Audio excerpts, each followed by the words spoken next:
ప్రస్తుత సమాజంలో చాలామంది వ్యక్తులకు ఆత్మకి శరీరానికి ఉన్నటువంటి వ్యత్యాసం తెలియదు. మనం ఎప్పుడు కూడా నా శరీరం అని చెప్పి అంటాం. నేనే శరీరం అని ఎవరన్నా అంటారా చెప్పండి? నా శరీరం, నా ఇల్లు అంటే ఇల్లు నేను కాదు, ఇంటిలో నేనున్నాను. నా శరీరం అంటే శరీరం నేను కాదు, శరీరానికి అతీతంగా జీవుడు ఉన్నాడు.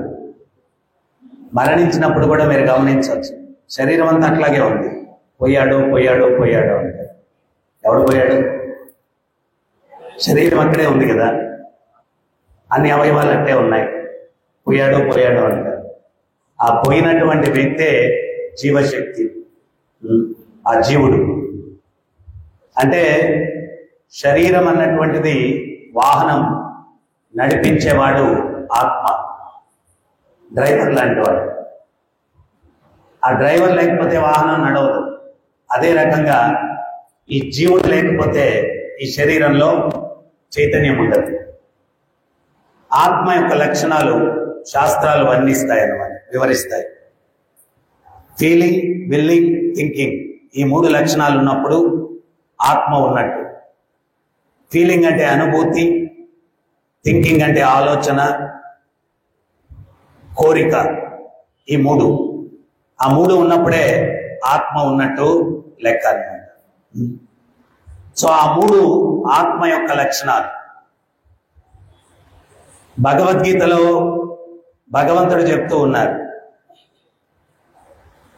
ఈ యొక్క శరీరం అన్నటువంటిది దుస్తులు ఏ రకంగా చిరిగిపోతే నూతన దుస్తులను మనం ఎట్లాగా వేసుకుంటామో, ఈ శరీరం నశ్వరమైనప్పుడు కొత్త శరీరాన్ని మనం స్వీకరిస్తూ ఉంటాం.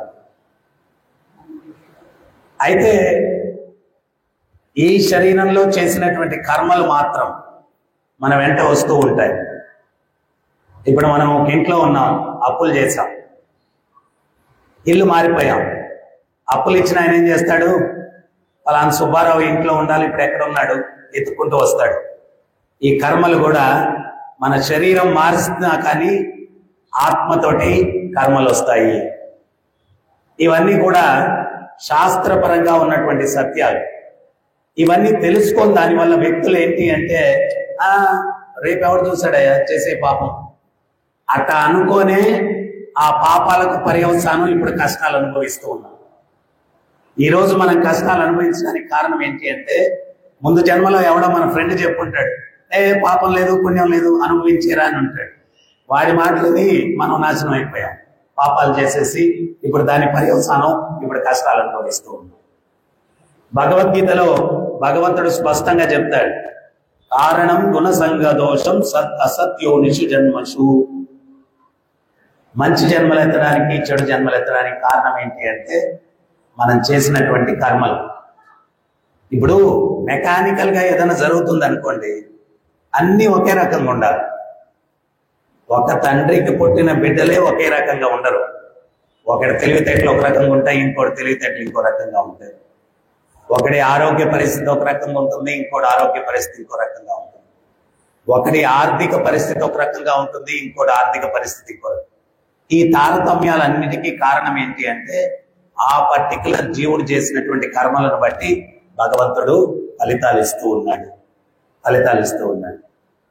మనకి ఇప్పుడు సందేహం కలగద్ది ఏంటంటే, మనం చాలా సీక్రెట్ గా చేస్తున్నాం కదా పాపాలు, భగవంతుడికి ఎడ తెలుసు, ఆయనకి ఎడ తెలుసు? ఆయన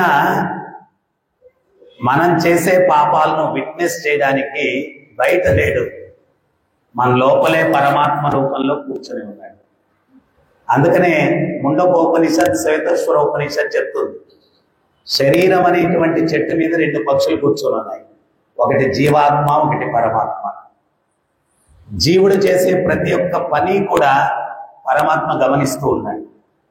చెడ్డ పని చేసేటప్పుడు వారిస్తూ కూడా ఉన్నాడు, వద్దు చెయ్యొద్దు అని. ఎప్పుడైనా మీరు చెడు చేసేటప్పుడు గమనించండి, హృదయం సంఘర్షణ జరగద్ది, వద్దు వద్దు అని ఎవరో చెప్తున్నారు, ఆ చెప్పే వ్యక్తే పరమాత్మ. కానీ మనం ఆయన మాటలు లెక్క చేయకుండా మనం చేసేస్తాం, దానికి పర్యవసానం దుఃఖాలు అనుభవిస్తూ ఉన్నాం. సో పరమాత్మ హృదయంలోనే ఉన్నాడు. ఆ పరమాత్మ చూడని ప్రదేశమే లేదు.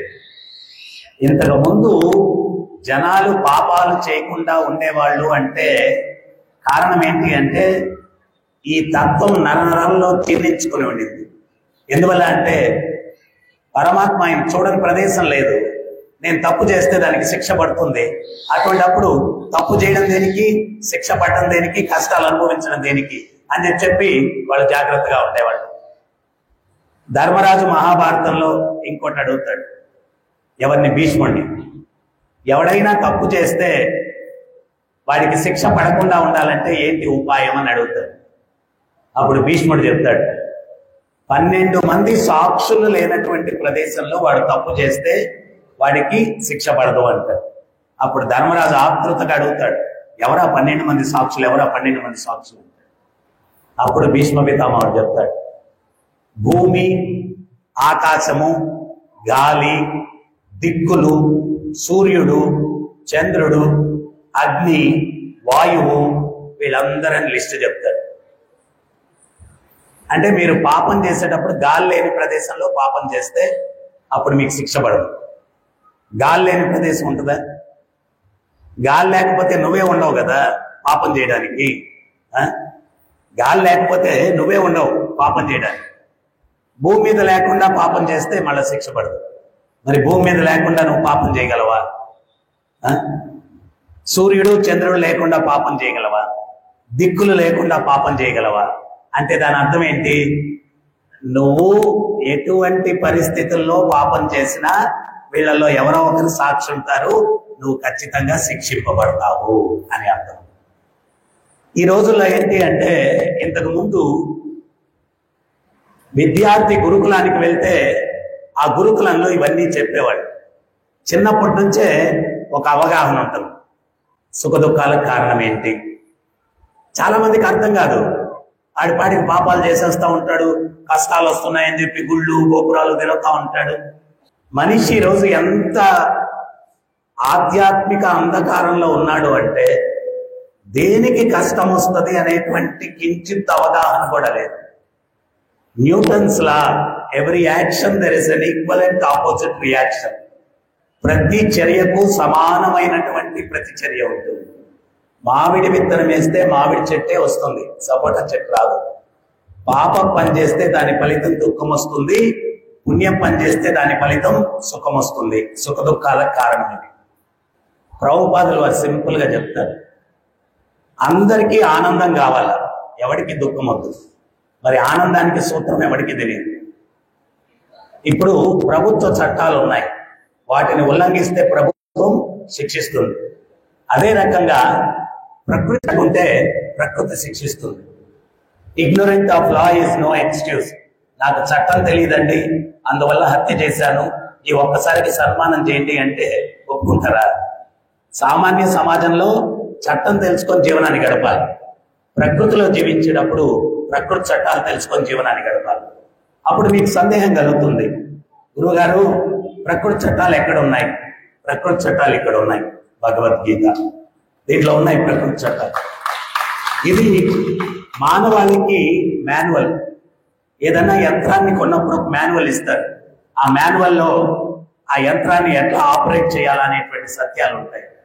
అదే రకంగా భగవంతుడు ఈ యొక్క మానవ యంత్రాన్ని తయారు చేసినప్పుడు భగవద్గీత అనేటువంటి మాన్యువల్ ఇచ్చారు. దాంట్లో ఈ యంత్రాన్ని ఎట్లా వాడితే ఆర్థికంగా, మానసికంగా, ఆరోగ్యపరంగా, సాంఘికంగా, ఆధ్యాత్మికంగా ఏ రకమైన రిపేర్లు లేకుండా ఇది ఎట్లా నడుస్తుంది అనేటువంటి విషయాలు భగవద్గీతలో. కానీ మనం ఏంటి అంటే భగవద్గీత చదవండియా బాబు అంటే అప్పుడే నేను గురువు గారు 60-70 సంవత్సరాల తర్వాత కదా అని కొందరు అంటారు. ఇంకొందరు ఏమంటారంటే పోయిన తర్వాత బండి మీద పెట్టుకునేదానికి కదా అని చెప్పి ఇంకొందరు అంటారు. మీకు ఒక చిన్న ఉదాహరణ ప్రభుపాదులు వారు చెప్పింది. ఏదన్నా యంత్రం వాడేదానికి ముందే మాన్యువల్ చదివి ఆపరేట్ చేయాలన్నా దాన్ని ఎట్లా వాడాలో తెలియక పిచ్చి పిచ్చిగా వాడేసి చెడిపేసి ఇప్పుడు నేను మాన్యువల్ చూస్తానంటే అది తెలివైన విషయం. ఎప్పుడు చదవాలి మాన్యువల్? వాడేదానికి ముందే చదవాలి.